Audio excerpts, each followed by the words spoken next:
मैं चाहूँगा कि आज के हमारे गेस्ट ऑफ ऑनर जनाब शेख नासिर महमूद साहब सामने आए और अपने ख्यालात का इजहार करेंगे। चलो ना आप पहले बात कर लेते हैं। बिस्मिल्लाहिर्रहमानिर्रहीम।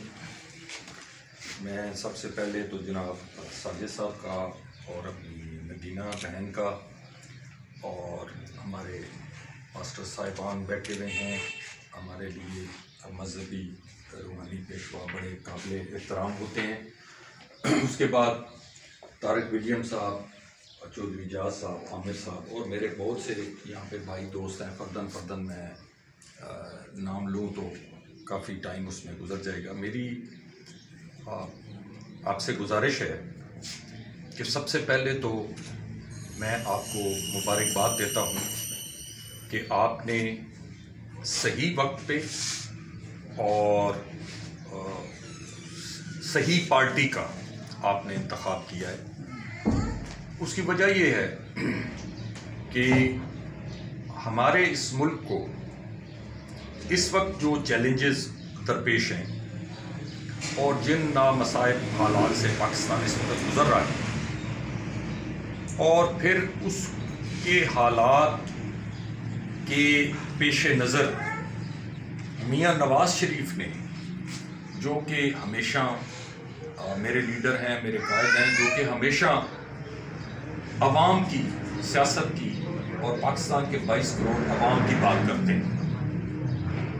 यही वजह है कि जब भी 2-3 दफ़ा उन्होंने इस मुल्क की बागडोर संभाली तो आपने देखा होगा कि एक तो कौमी ख़जानों का रुख अवाम की तरफ मोड़ दिया जाता है। अवाम को मुख्तलिफ सूरतों में परमानेंटली बेस पे वो रिलीफ देते हैं। कैसे?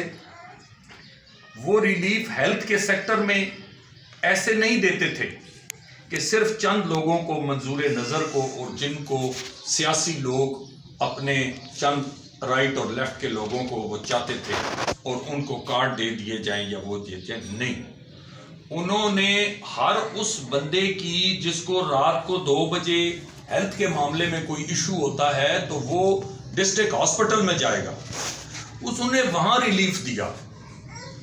उस वक्त मियाँ शहबाज शरीफ साहब के दौर में हमारे हॉस्पिटल्स में टेस्ट के लिए लेबॉर्ट्रीज इस्लामाबाद डायग्नोस्टिक लैब से मेरे और आपके टेस्ट होते थे, जो आज भी और उस वक्त भी बाहर से टेस्ट करवाना हम लोगों के गरीब लोगों की पहुंच से बाहर था।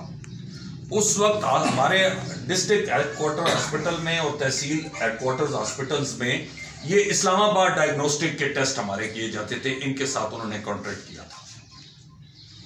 उसके बाद चीनी और आटे पे अगर वक्ती तौर पर किसी 2-3 दफा के टेन्योर्स की मैं बात करता हूं, ना मसाइब हालात आए तो उन्होंने ओवरऑल तमाम अवाम के लिए उस पर रिलीफ दिया।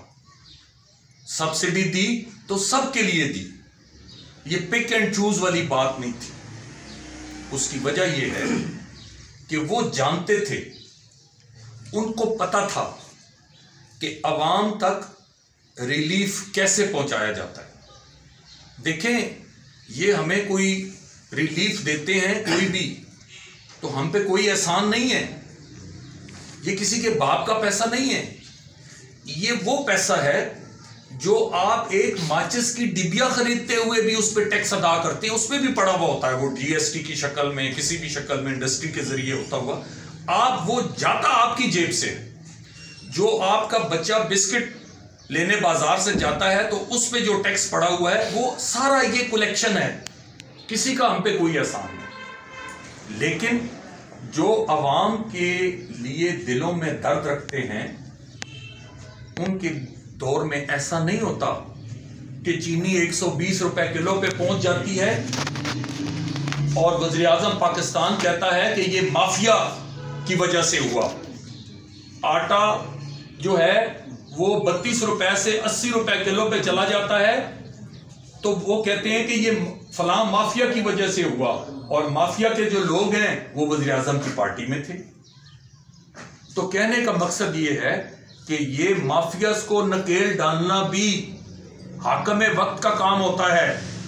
मुझे और आपको पिस्तौल की नोक पर लूट रहा हो, कोई पिस्टल की नोक पे लूट रहा हो, या किसी दुकान में बैठा हुआ कोई शख्स लूट रहा हो, उससे बचाने का काम हुकूमत वक्त का है, हाकम वक्त का काम होता है। रियासत मां होती है। तो ये बहुत लंबा चैप्टर है, बहुत लंबी बात है, लेकिन मैं अपनी पार्टी का ये पैगाम एक अदना सा कारकुन होने के नाते आप तक पहुंचाता हूं कि जो लोग अवाम के दिलों में बसते हैं, जो लोग अवाम का सोचते हैं, लियाकत अली खान से लेकर मियां नवाज शरीफ तक, उनको किसी न किसी तरीके से रास्ते से हटाया जाता है। क्योंकि एक एटमी, ये भी मेरे कायद का एक कारनामा है, और ये सिरा भी उनके सिरा है कि आज पाकिस्तान दुनिया में एक इस्लामी एटमी कुव्वत कहला रहा है।